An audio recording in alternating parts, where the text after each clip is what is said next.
साथियों, लोक माता देवी अहल्याबाई होलकर, ये नाम सुनते ही मन में श्रद्धा का भाव उमड़ पड़ता है।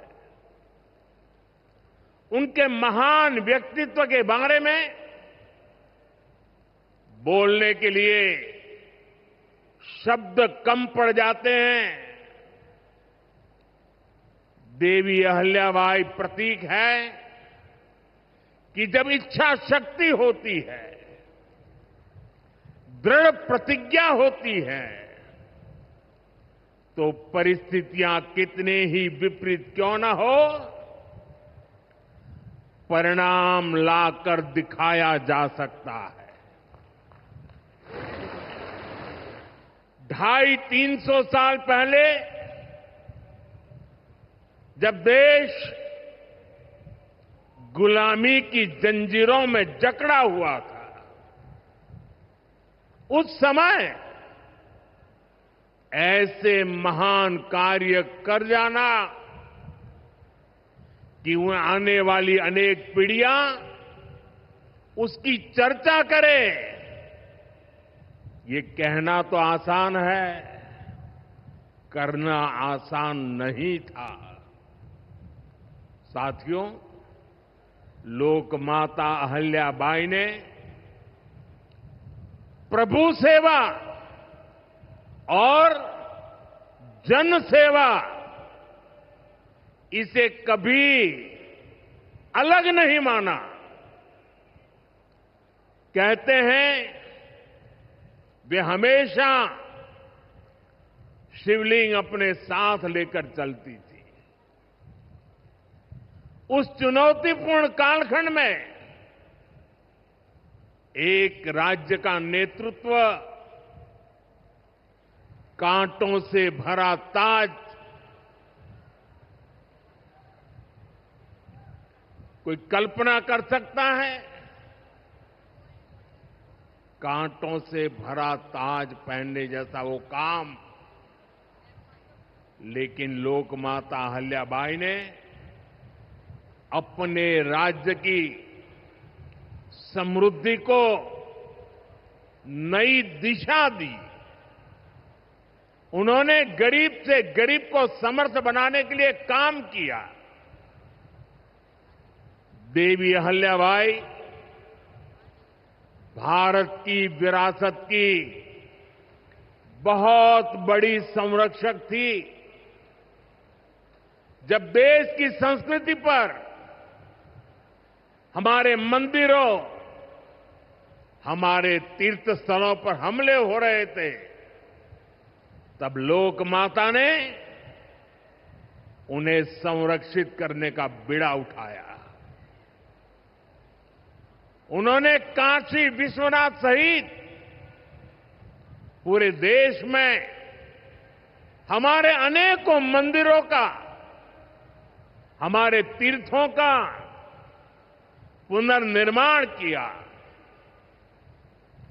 और ये मेरा सौभाग्य है कि जिस काशी में लोक माता अहल्याबाई ने विकास के इतने काम किए, उस काशी ने मुझे भी सेवा का अवसर दिया है।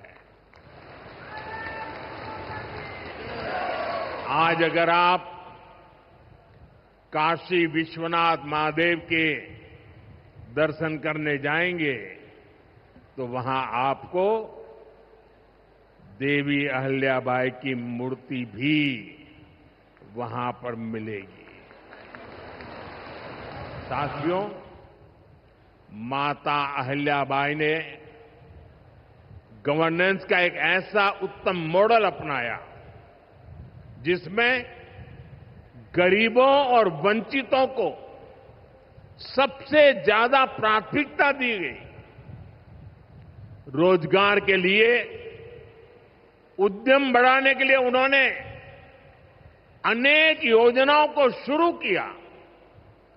उन्होंने कृषि और वन उपज आधारित कुटीर उद्योग और हस्तकला को प्रोत्साहित किया। खेती को बढ़ावा देने के लिए छोटी छोटी नहरों की जाल बिछाई, उसे विकसित किया।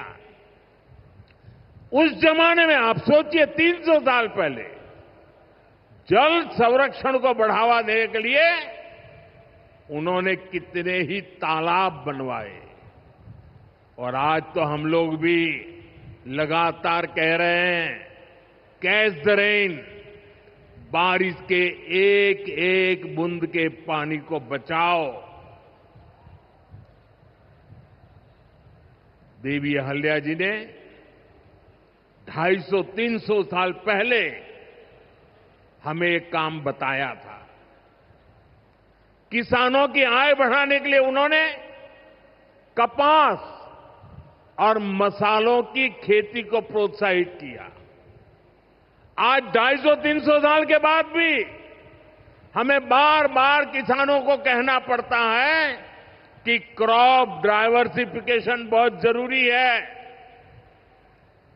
हम सिर्फ धान की खेती करके या गन्ने की खेती करके अटक नहीं सकते।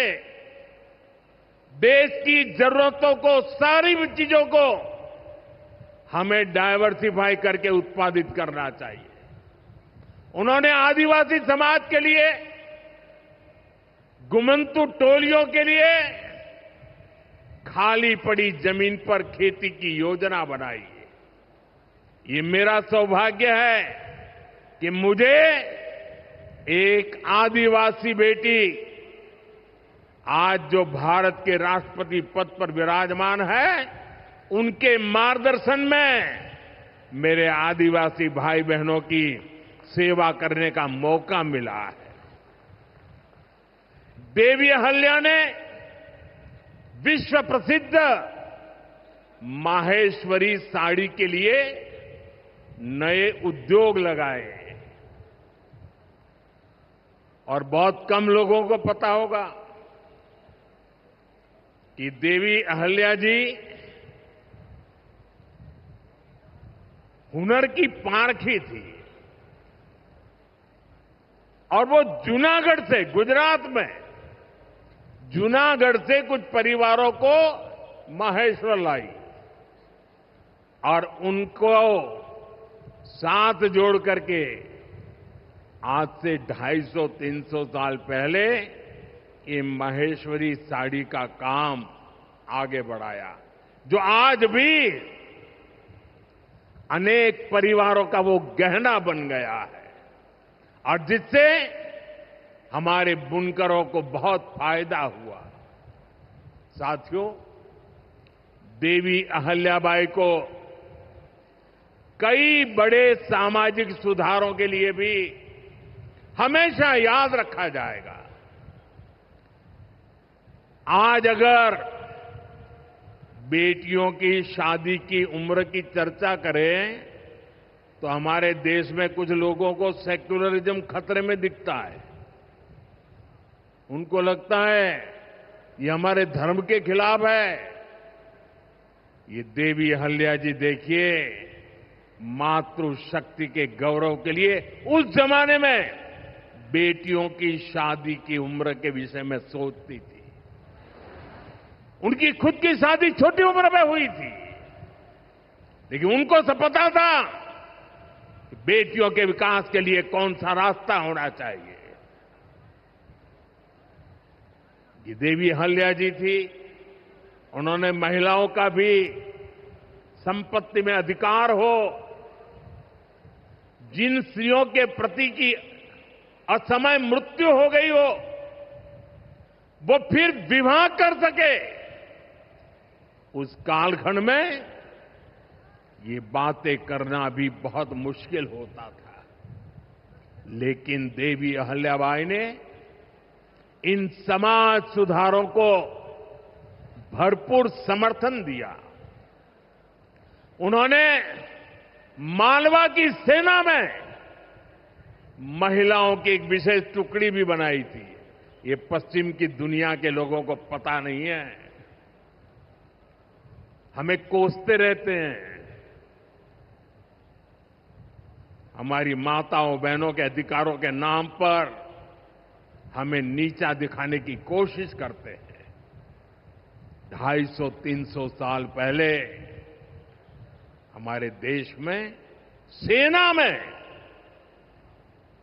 महिलाओं का होना, साथियों, महिला सुरक्षा के लिए उन्होंने गांवों में नारी सुरक्षा टोलियां ये भी बनाने का काम किया था। यानी माता अहिल्याबाई राष्ट्र निर्माण में हमारी नारी शक्ति के अमूल्य योगदान का प्रतीक है। मैं समाज में इतना बड़ा परिवर्तन लाने वाली देवी अहिल्यादेवी जी को आज श्रद्धापूर्वक नमन करता हूं, उनके चरणों में प्रणाम करता हूं और मैं उनसे प्रार्थना करता हूं कि आप जहां भी हो, हम सभी पर अपना आशीर्वाद बरसाएं।